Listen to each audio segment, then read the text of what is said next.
All right. Thanks everybody for joining us tonight. I'd like to thank our presenter Joey.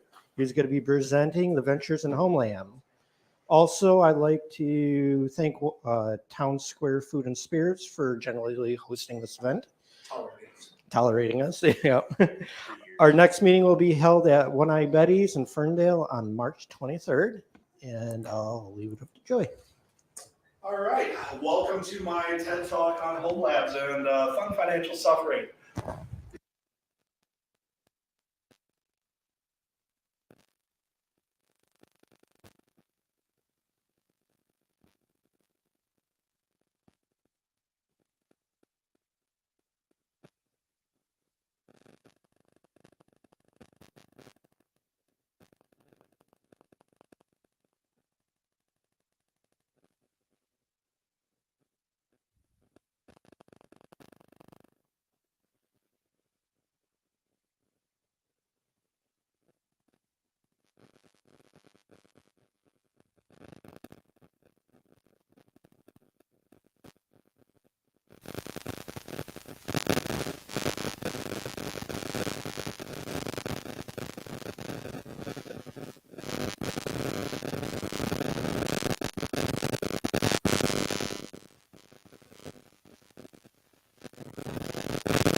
Hello? I play Escape from Tarkov. I also play Squad and drive tanks around and drink vodka. I still play World of Warcraft, much like many nerds. I actually have to main heal World War tonight. It's quite fun. And a lot of Cold War real-time strategy games, like way too many. I think I had 3,000 hours. Switch microphones? Okay, I already broke something, which is quite good. So... He's got a reputation for that. Yeah. I had to get a replacement laptop this week because I broke something, unfortunately. We'll blame me and not Zscaler for that one. But all right, so onwards. Sorry for those technical difficulties. What makes me remotely qualified to talk about Homelabs? For the last decade, I've been doing infrastructure engineering and sysadmin work, help desk work, you name it, basically. Started with IBM iSeries stuff, AS400 mainframes. If you have no idea what that is and you were born past 2000, yeah, there's people vomiting in the background because I said AS400.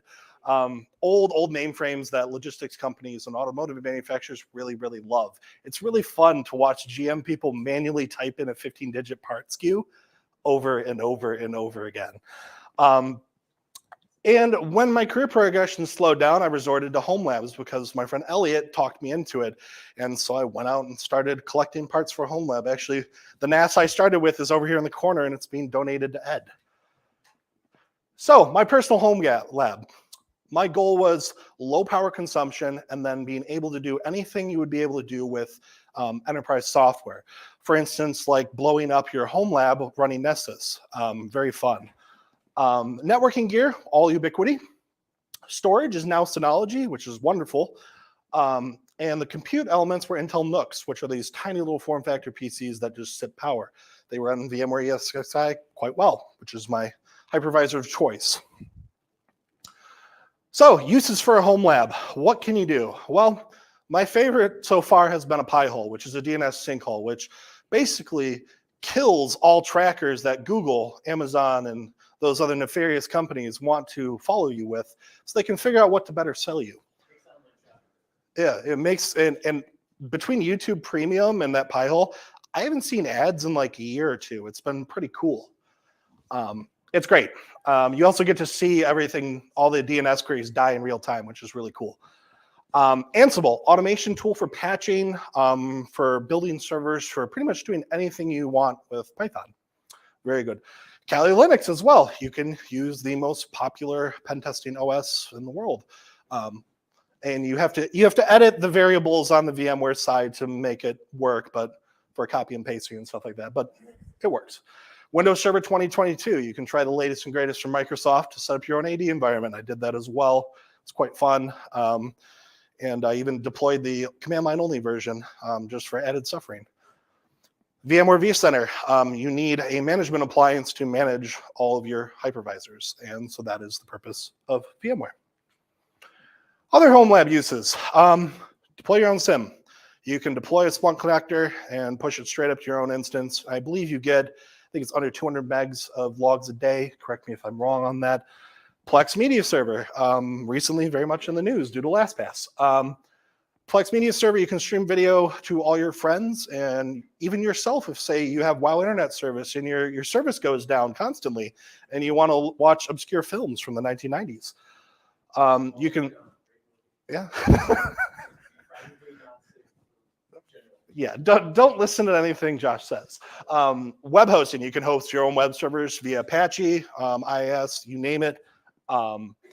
CTF events. There's a gentleman in this room right now with us who has a ready-to-go CTF environment. Gentlemen's. There's a few infrastructure enthusiasts in the corner over there. So you can host your own CTF events for fun and torturing your friends. Backups. I use a Synology backup appliance to do backups, which is really nice because you don't have backups unless you actually test them, which a lot of companies fall into that trap as well. Bitwarden Password Manager. You can host your own password manager, which is pretty cool and pretty nice. And you can share passwords with your family members, children, you name it, easily and effortlessly so that they, you don't have to strip ransomware off your child's Roblox server for the 5th time. Continuous learning. That's the biggest draw for me. It was all continuous learning, just tinkering with software, playing with enterprise grade stuff for a fraction of the price. Pretty cool oscilloscopes over there as well. That's more of an electrical engineer's home lab, but I sent that picture to my friend who is an actual electrical engineer. He's like, oh, that oscilloscope is way better than mine. Hardware and software options. So I went for power consumption. You can get used enterprise grade gear if you want. Pretty much for networking gear, you want any managed switch or firewall. You want something that is configurable so you can set rules and tinker with rules as you would in an enterprise environment. Storage, Synology, QNAP, anything, any use SAN from an enterprise. You're going to pay a price for that, and we'll get back to that in a second here. Compute, anything that's supported by VMware, Proxmox, or Hyper-V.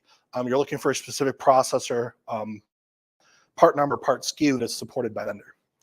Virtualization, VMware, Proxmox, KVM. There's like 4 or 5 other ones pop up trying to get market share from VMware at the moment. I have most experience VMware and Proxmox, but you might like something else. Use enterprise grade hardware, things that you would find in the back of Ed's car.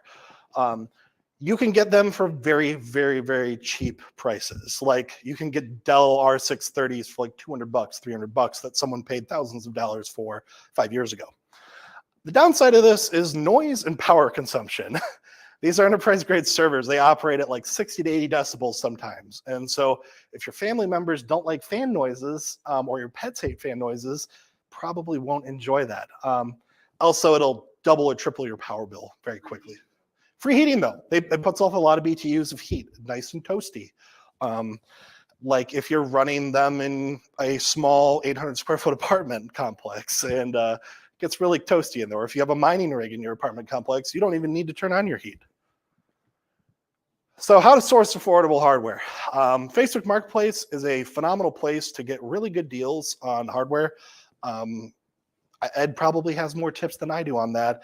But I just looked on like Detroit's Facebook Marketplace for 10 minutes and I found all sorts of stuff that I could have scrounged parts away for. So just to add to that, some big caveats is support.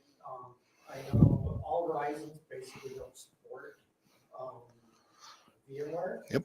And you got to be careful with the older servers because they might not support the There are tricks you can do to make them supported, but they're they're a little sketchy at times. One of those tricks is running the old versions of VMware. Yes, and then getting ransomware with it. Not that I've seen that happen or anything. Well, 7's still supported. 7's still supported, and so is 6.7 in some environments if they're paying for it. But I digress. Micro Center, open box, a phenomenal deal. Ironically, I bought a case from a friend from a guy who was about to buy the Nook that I bought from under him at Micro Center. He's like, wait, you bought that i7 Nook? I was like, yeah. He's like, I was about to put that in my cart and then it vanished. I was like, yep, that was me. So you can get really good deals, like 20, 40, 50% on that. So I got an i7 Nook for like $320, $340, which is a lot of compute for that price. eBay still is a pretty good source, but it's roll the dice, man. You don't know the history of that. It could have been beaten to death in some manufacturing facility, subjected to like asbestos air for its entire life, and it might be ready to die. So who knows? Your current employer might also be decommissioning hardware that you could get for a steal as well. I know my former employer would just basically, those little small Dell form factors, they give them away for like $20, and you could run an entire Homelab off of like 3 or 4 of those. So deploying your Homelab, rack and stack everything.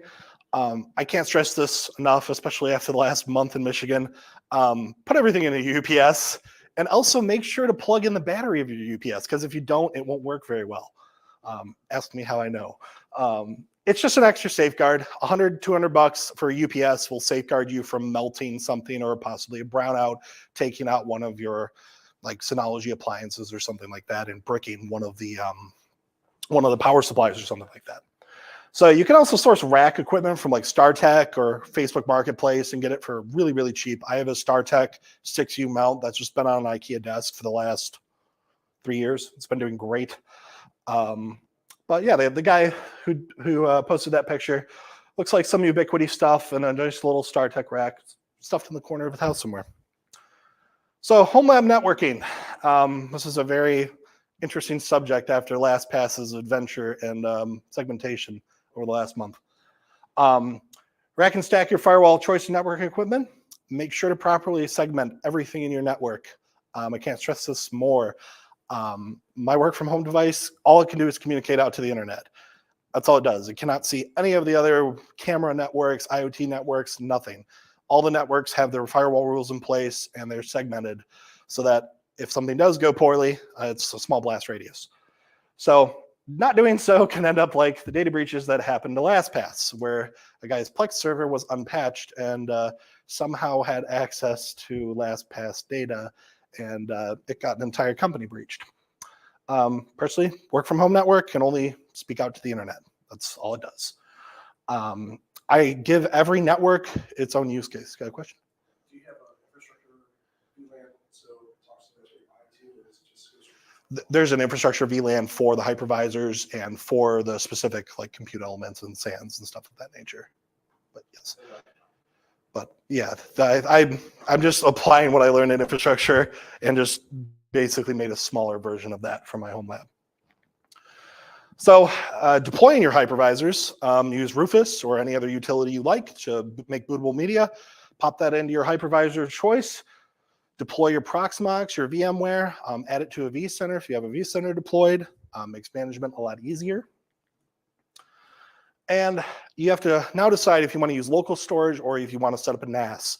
I've done both. I ran it on local storage for a little while I was collecting more funds to buy more things. But recently I set up a Synology, comically easy to set that up and integrate that with VMware. Took 20 minutes, 15, 20 minutes.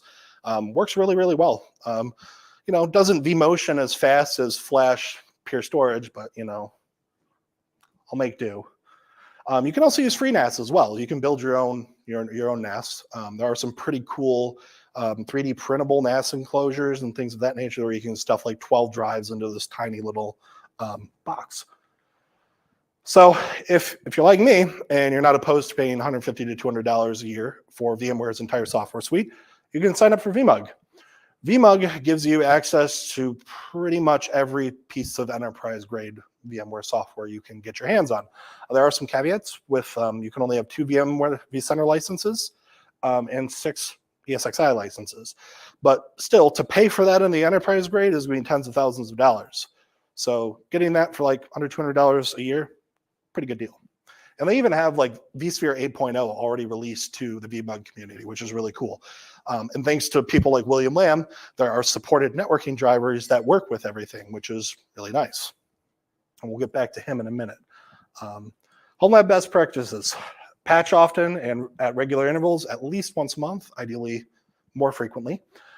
Segment everything you possibly can, and take backups and test your backups on occasion. Also take backups of your networking configs, so if one does die, you have a backup and a way to restore. Put everything on a UPS possible.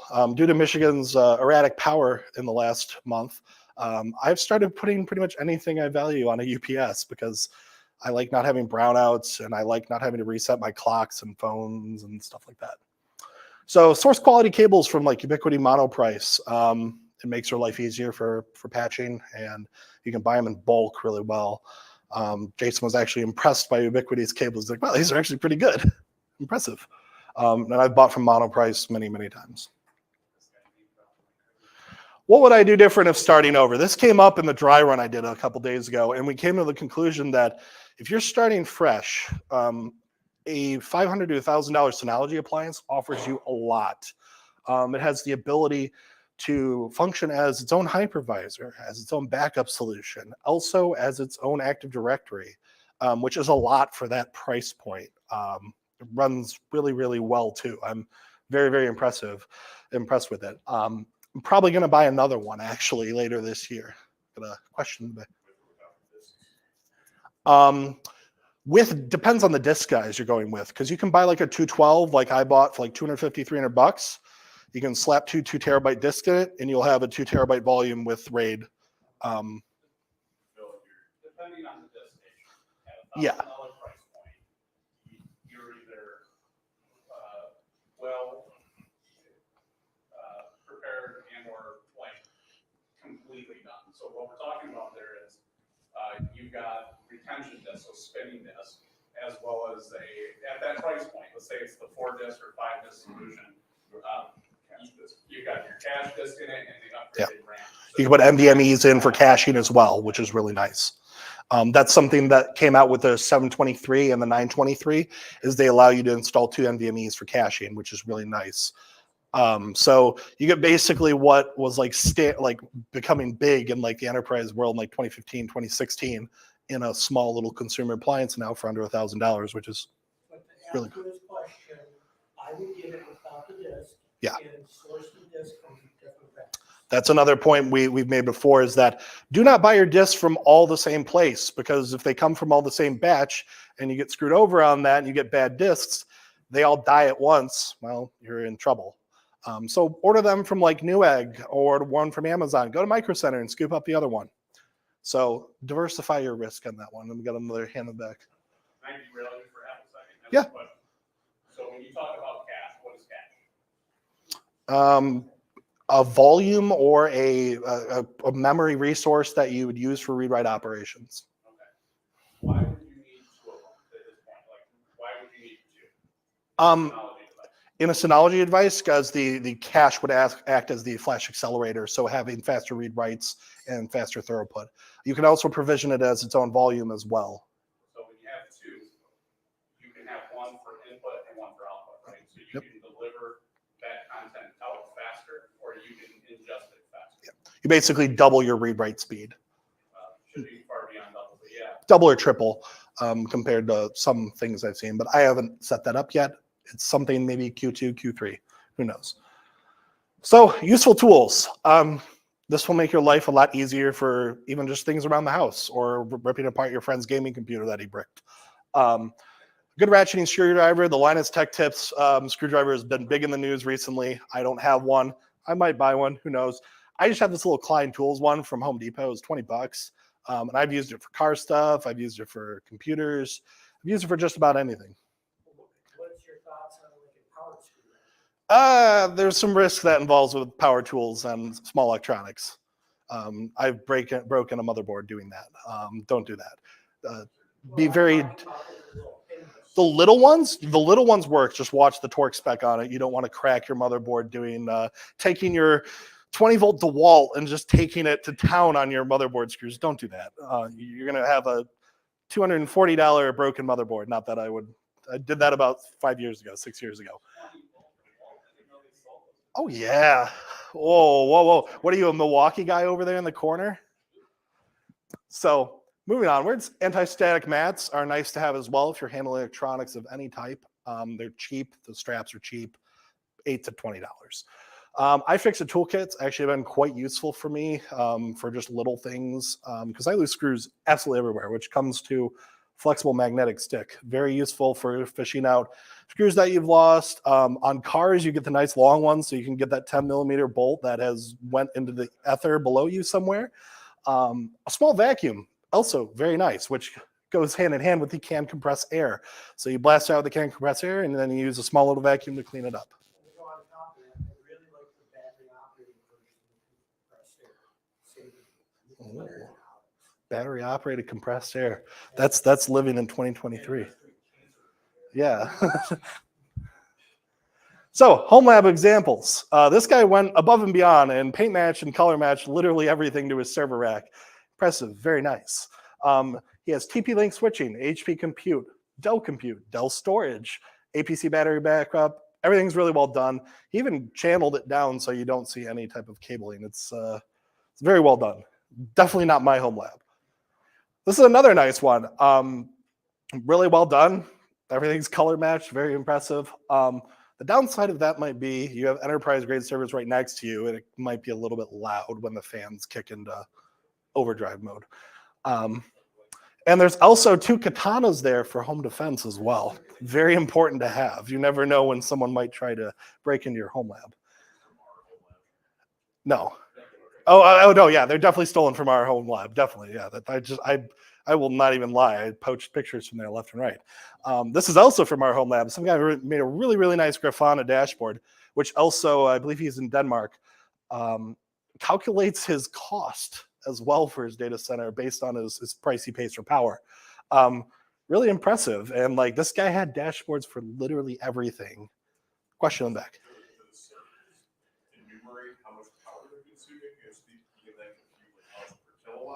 I think he's pulling that from the battery backup. The UPS is probably computing that. And you can also buy inline plug your device into. And to go beyond that, the power edges I know actually monitors the power. Yeah. Some of the newer servers do also give you power consumption, or you can just put one of those voltmeters that are like a PoE voltmeter that will then interface with your choice of. But I'm pretty sure he was pulling this from the UPS because he had a giant APC under there that was probably like $400, $500. But some of those nice APC UPSs are also network mountable, and you can scrape that with SNMP. Question? No, this for someone to do this like in their Homelab is pretty crazy because I've seen enterprises that have shittier dashboards than that.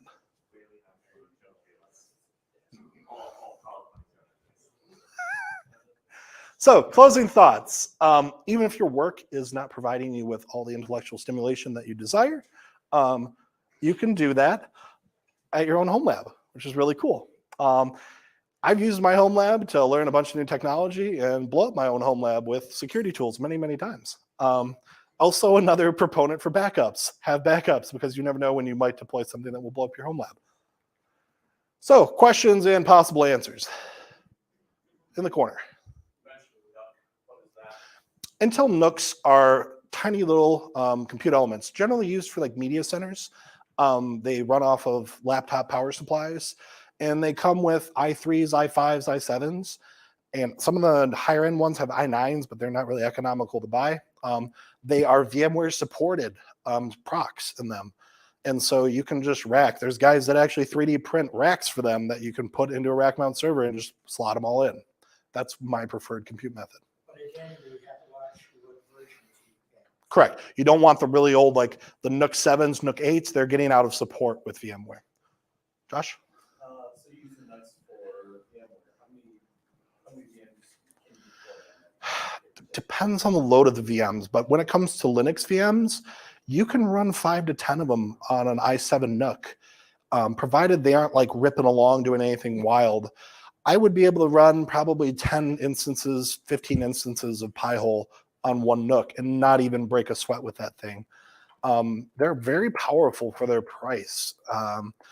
And you can also do that with any other small form factor PC. Asus makes a bunch of them. HP makes a bunch of them. Dell does as well. They're cheap. They sip power. And if you need more compute, you just slap another node in, up to 6 nodes with your VMUG license, or unlimited with Proxmox if you're using Proxmox. Any other questions over here? Good racks. So you kind of want to avoid shipping on them because they're big. But if you're just starting out, like StarTech makes really good products. You can find that on Amazon. You can find it in some of that Micro Center, I believe, as well. That would be my suggestions. IKEA, very good as well. Huh? Lack rack. So there's a shelf called a lack at IKEA that actually fits equipment really, really well. It basically is perfect for rack mount stuff. So the lack rack, as the internet has called it, is just IKEA furniture. And even their storage devices, you could just put a Nook in each one and just run them on that. And it's really, really cheap stuff. Okay. So on the nuts, do you have to do anything in the BIOS to tweak the C states, enable certain C states to do those? Nope. Nothing. Well, you don't set it to low power mode. It comes default to be in a performant mode. And you are trying to be less performant, more you could downvolt your Nook effectively. I never have done that, but the nice thing about the Nooks is there's a man named William Lamb who used to be known as Virtually Ghetto. He was a huge Homelab proponent of doing virtualization stuff. He got hired by VMware and they forced him to change his name of his blog from Virtually Ghetto to WilliamLamb.com. And he's nice enough to get supported NIC drivers for all of these little Nooks, which is really cool. So they'll work with VMware, which is awesome. Is there any BIOS configuration for virtualization? There can be, depending on your server. Depending on the server you get. On the Nook, there wasn't. I just deployed it and I was off to the races.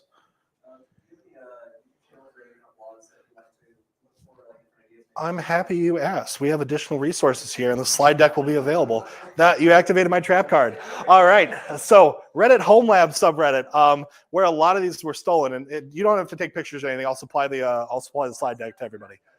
Homelab subreddit is amazing. You see people like myself with they work Homelabs, but they look crappy. And then you have some guys who color match their rack to everything, which is insane. Or you have guys that are literally like, hey, I bought a house up in the mountains and I built my own data center with redundant power supplies. Here's this $20,000 generator. And you're like, holy crap. William Lamb, Virtually Ghetto, he is phenomenal for Homelab stuff. He works for VMware. He posts very frequently. Really, really good guy. Domalab's really good. Henvec is really good. I use Henvec's guide for Intel Nook Homelab. That's how I originally set it up 3 or 4 years ago. Accidental Rebel has a good one tailored for cybersecurity professionals. And then we got some places to source parts. Dell Refurbished Outlet. We've discussed this before. It is a phenomenal place. You get stuff with full warranty for half the price or less. So you can get rack mount servers if you want for pennies on the dollar compared to what they would be buying them new. And they still have a warranty with them. Synology also has a NAS selector. You can plug in what you want to do with it, how many virtual machines you want to run on it. And you can just buy a Synology that will do everything for you for your home lab. And you can just beat the crap out of it. So very good things to have. And then contact information. You can find me on Discord, Twitter, Twitch, and Instagram for automotive stuff as well. So got another question in the back. Another good source is college and university. They're always pushing out Yeah. So make friends with your local schools or your formal school programs. We got another question in the back. I don't want to have a ton of heavyware lay around. Is there ever a time that you doubted your low power setup and you really want to do more enterprise grade stuff, or is your opinion that you're well suited with the more low decibel, low power Intel Nook, et cetera stuff? That really comes down to use case. Well, it would be really nice to have 80 to 100 gigahertz of compute and 256 gigs of RAM. For my specific use case, I never really needed that because I would just power down other appliances that I didn't need at the time. So if I was playing around with Nessus or I was playing around with Kali, I just power down things I wasn't using at the time, or the Twitch bots that I have. I just power them down. We have a question online. What would I need to set up a Minecraft server? A Minecraft server? Okay. You want to set up a Minecraft server? You could run that on a Nook. I mean, we were running servers for Squad, which is a military simulator game. We were running those on like i9 9900s. So, and they weren't even like stressing it out that much. Servers for those types of games are not really that compute intensive. You can get away with running. You could very well run 2 servers, 3 servers on a Nook, probably perfectly fine and have no issues. I think the real question would be ultimately that you have to build for whatever it is that you intend to do. Yeah, it's all use case based. So if you have 5 people who want to play on Minecraft, enough might suffice. If you have 5,000 people, Yeah, you're gonna have a problem. you're gonna have to talk about your connectivity and things of that nature. Now, my opinion, the key to everything that you're talking about tonight is how do I leverage what you're talking about in such a way to educate me, not just for fun, setting up a Minecraft server or business apps that would accelerate my education and my career, more importantly. Well, potentially, I guess you asked, right? But, you know, when you take the things that you're talking about and you start marrying an ass to a server and you start talking about load balancing and you start talking about the things that you mentioned in your slides tonight, you dramatically increase not just your amount of pay, but you accelerate the time from which you get, let's say, at the beginning of your career in a help desk gig or analyst role to a more senior level position outside of having a formal education, right? We're saying that you take what you can get your hands on and start taking the time to do the due diligence to learn it, you have more opportunity overall. Correct. You expand your skill set at a rapid rate because say if you're a security analyst and you see logs coming through your Splunk instance and you're like, RSAT, I've seen that before and it's trying to invoke BitLocker. Might be a problem. You greatly increase your knowledge of just how computer systems run on an enterprise grade because that's the whole purpose of this experiment is you're building yourself out a network and compute elements and storage elements that mirror what you will find in an enterprise grade. So whether or not you want to be a security analyst, a systems admin, systems engineer, pen tester, all of this comes back and further educates you about how computers work because you might be running into a situation 2 years later like, oh, I remember seeing that type of shell in my Homelab and you're familiar with it. Or you're like, hey, I now understand what kind of services are running within VMware and I'm used to seeing logs for that. So I know what kind of looks normal and what type of daemons to look for and things of that nature. So basically the whole goal of this is to give you enterprise grade level experience on a budget. And something you can do in your house, and ideally not annoy your family members.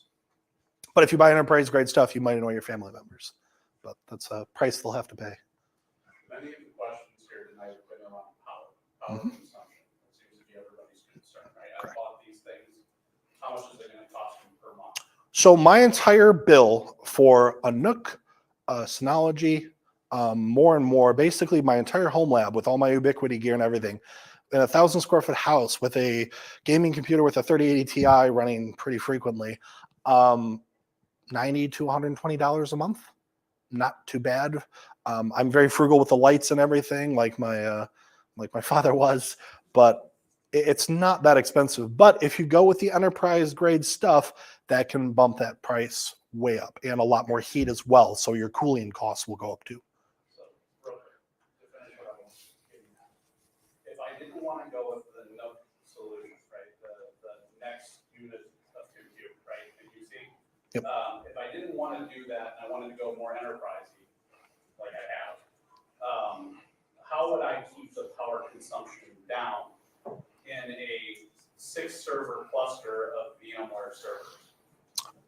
Only run what you have to run at the given time. How would I do that?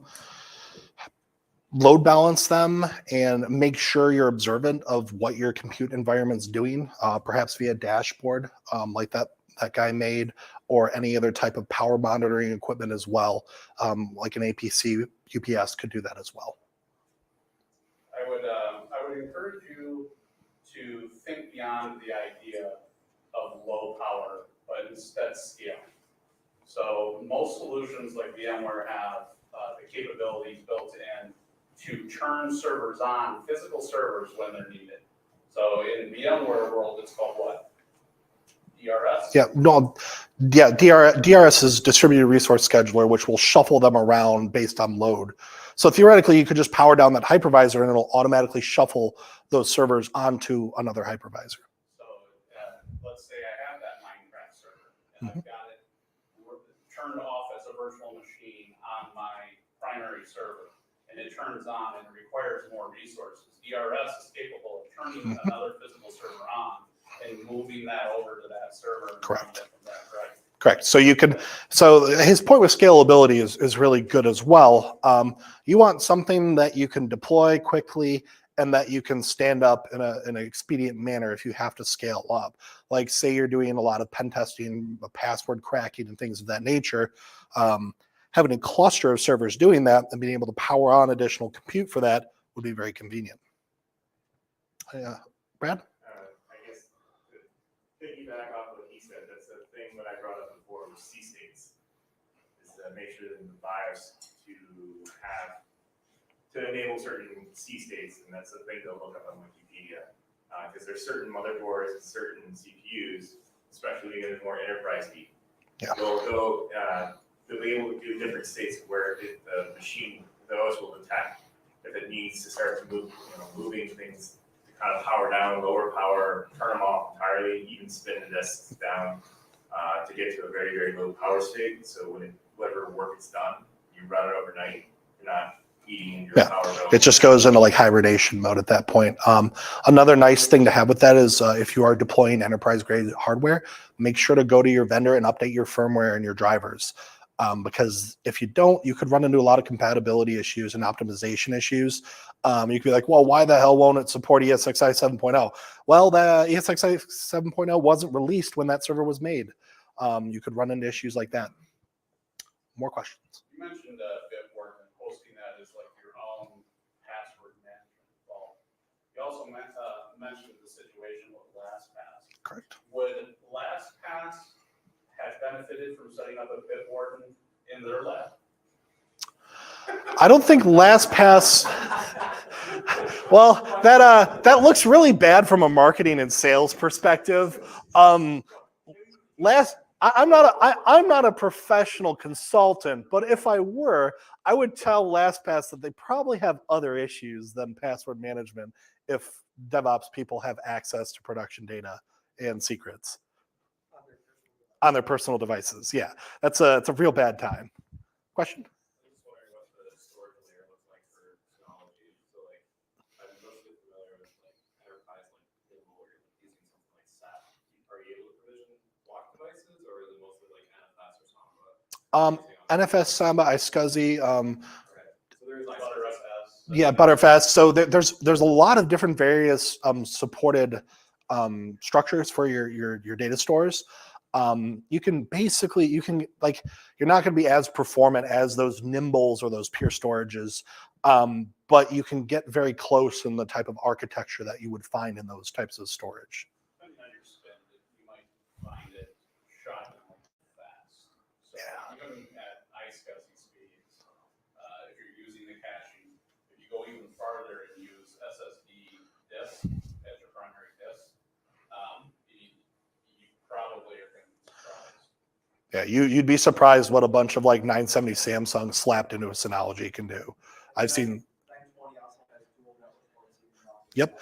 And they also have 10 gig cards available for them as well. They're like 100, 200 bucks, I think, for a 10 gig networking card for your own SAN or your NAS at home, which is pretty wild considering like, hey, I could set up a full Homelab that's 10 gig in my basement, which is something you never would have been able to say 5 to 7 years ago.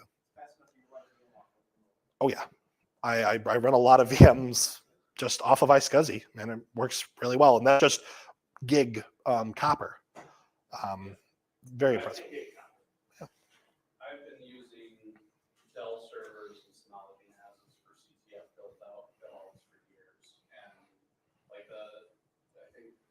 got at least one person here that did the get off my lawn scenario at Converge, and that infrastructure we took there was, I think, 3 or 4 Dell servers connected to a Synology SAN NAS, running about 200 VMs all at once under load, and nobody saw a problem with it. Yeah. If you architect it correctly, these low-cost Synology appliances can get you, I would say 90-80% of what enterprise-grade SANs will do, which is kind of insane because you look at the price of like a Pure Array, that's $40,000 to $50,000 for like a 10T, 20 terabyte SAN, and the Synologies are fractions of that. Another question? Yeah, so just like, I guess at the storage level as well, is there like a plugin for VMware? Oh, yeah. To enable that, or is it Tons of supported plugins for pretty much anything you want. just built in where you go, right? No, there's for iSCSI, for instance, you just turn it on in Synology, point VMware at it, and it works. Well, there's some configuration steps that are needed as well. You need to.